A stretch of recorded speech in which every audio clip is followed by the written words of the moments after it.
మిత్రులారా, మీ ఆత్మలో కాస్త అలసటగా అనిపిస్తుంటే మీరు సరైన స్థలానికి వచ్చారు. 1 తెస్సలోనికయులు 10వ అధ్యాయంలోని వాగ్దానంతో మనల్ని మనం ఉత్సాహపరుచుకుందాం.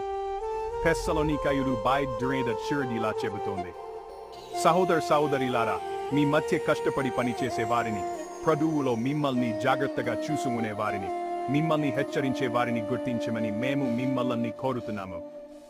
వారి పనిని బట్టి వారిని ప్రేమతో గౌరవించండి. ఒకరితో ఒకరు సమాధానంగా జీవించండి.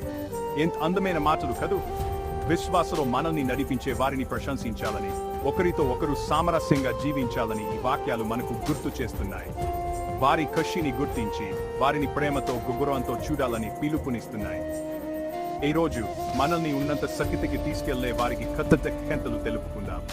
సమాధానంగా జీవించడానికి మనల్ని మనం అంకితం చేసుకుందాం. ఈ ప్రయాణంలో మనమంతా కలిసే ఉన్నామని గుర్తుంచుకోండి.